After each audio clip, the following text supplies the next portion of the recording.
All right, so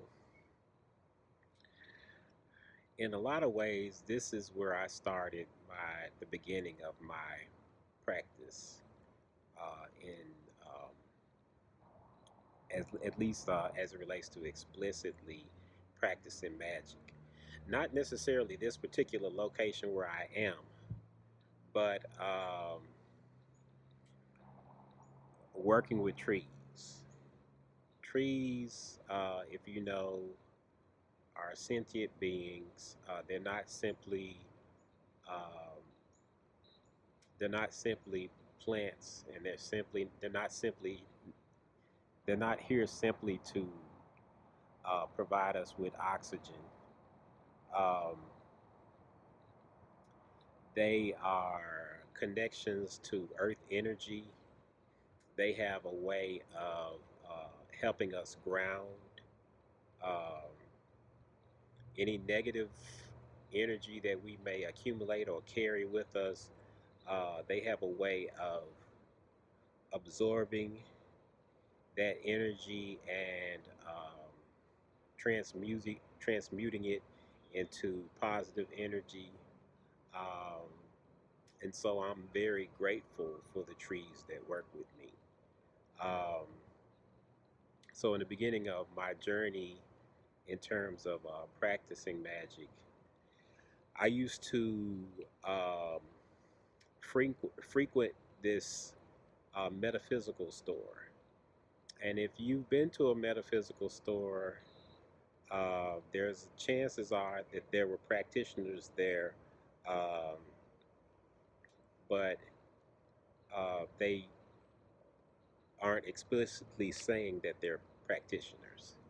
You know, they work with crystals, they do meditation, they may have a singing bowl at home or whatever, um, but they do um, work with intentions and work with manifesting a particular way of life that they desire.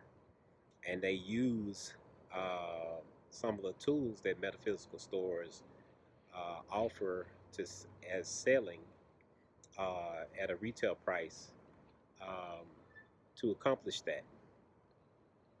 So when I first started hanging out at this metaphysical store, people were telling me, people that were working there and customers were telling me different things that they were doing, different things that they were manifesting.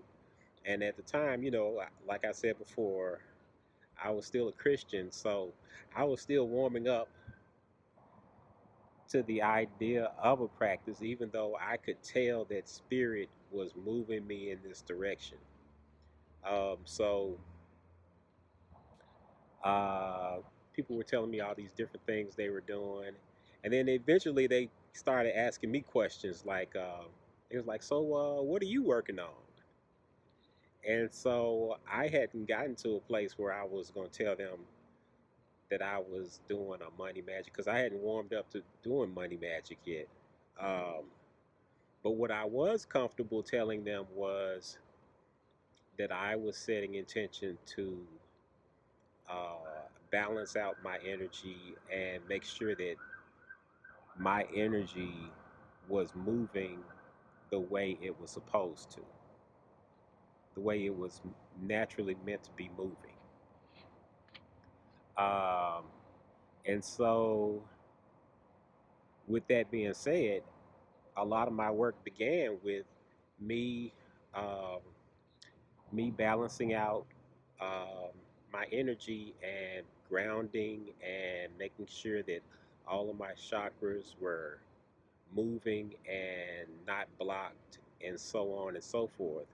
Um, so that's when I started buying crystals and so forth. I think my first crystal was an amethyst, even though practitioners say you're supposed to work from the bottom up. So my second purchase was a red jasper. Um, so I started working on healing my chakras, and then I started working on balancing out my feminine and masculine energy, and then making sure that my connection to the earth was as strong as my connection to heaven. Um, and you may ask, well, how you know? How do you know when things were out of balance? Well, I started doing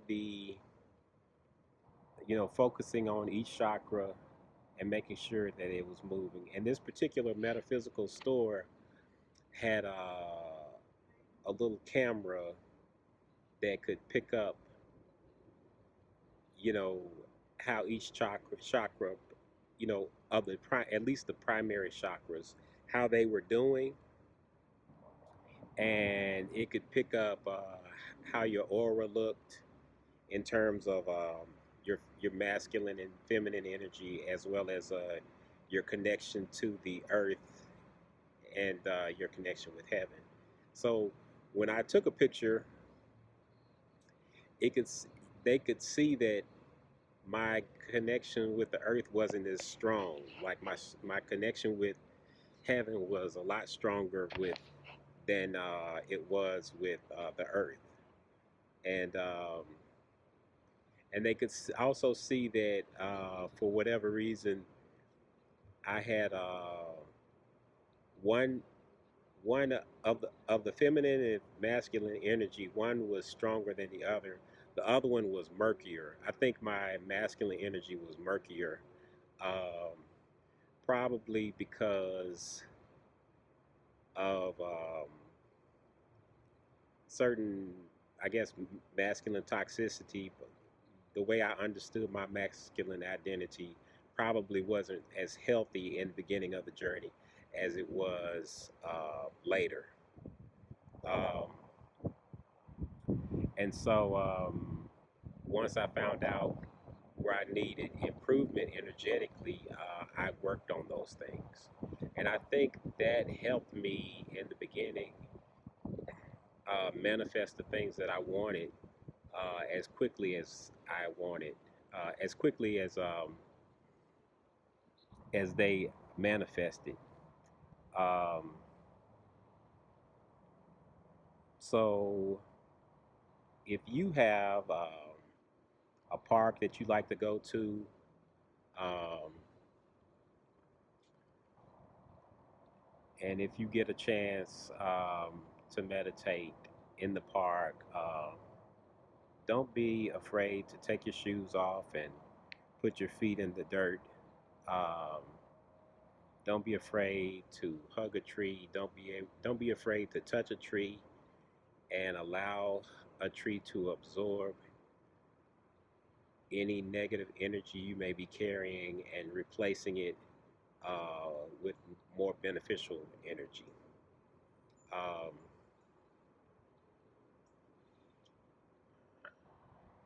I honestly believe that it'll help you out. Um,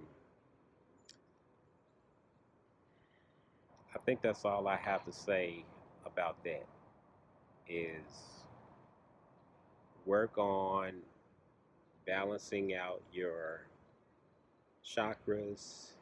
Make sure you have a healthy connection to the earth as well as heaven, and making sure that your feminine and masculine energy are balanced out and healthy. Peace and blessings.